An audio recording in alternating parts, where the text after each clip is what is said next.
my name's Nick. I work at Arup as a civil engineer, and this is my first time in Cambodia. Hi, I'm Josh. I work at BHP Billiton in Indigenous Affairs and Engagement. This is my first time in Cambodia. Hey guys, my name is Jake. I'm a civil engineering student at QUT in Brisbane, and I'm happy to be back in Cambodia for the second time. Kanyum Chamor Ryan. I'm a reliability engineer for BHP Billiton Camington, and this is my first time in Cambodia.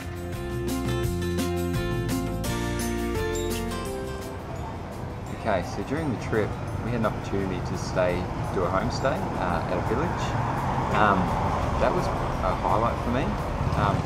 Just the fact that someone from a remote rural community who in some ways has very little would open their doors to us and welcome us into their home. Yeah, it's an amazing experience. I suppose my key intentions of Cambodia are quite positive in that despite its violent history, all the people here are so accommodating and welcoming and kind, generous, and it's just great to see, really. I can't get over it. I think Cambodia was best represented by its people, who were just so happy and welcoming to have us here, especially during the homestay, where we were welcomed to people's homes and worked alongside them, doing what they do normally on a daily basis. So it was great to share in those experiences with the people.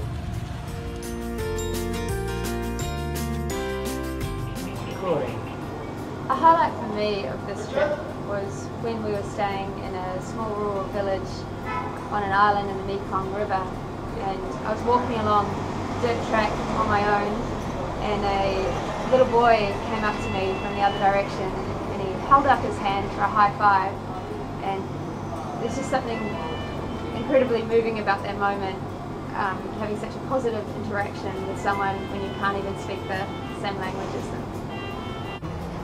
So we visited a community partner in a village just out of Phnom Penh that had some water and sanitation hygiene programs, WASH.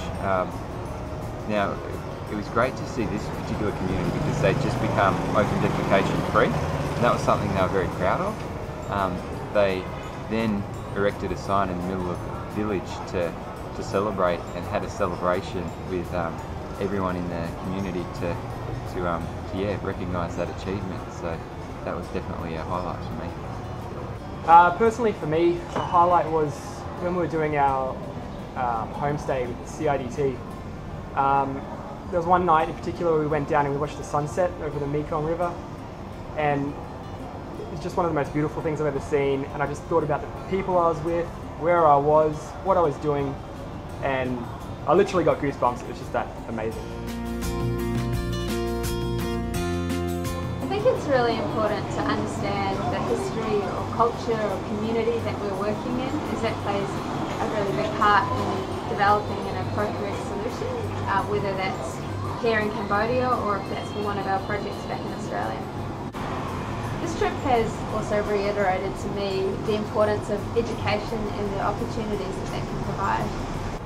So I noticed in Cambodia there's a lot of NGOs and volunteers working here with the communities, but something that stood out to me was the community empowerment aspect of some of the programs. Seeing the communities themselves coming up with the decisions, or making the decisions, coming up with the ideas and being involved in delivering those programs was pretty inspiring, and I think that's something that I'll take with me back to Australia and hopefully we can see back home. Being a student, I was sort of going through a stage in my life where I wasn't 100% sure on where I wanted to take my degree and what I wanted to do with it. So coming on this trip for me turned out to be a really great learning experience. I ended up getting a much greater definition of what community development was all about, what humanitarian engineering was all about, and it's something I want to take home and I think pursue further when I get back to Australia and when I get back to Brisbane. I'm really excited for where that's going to take me. Coming away from this experience, I'll definitely take away the importance of considering the whole life cycle of a project before its implementation. As we've seen with many of the NGOs that EWB has worked with,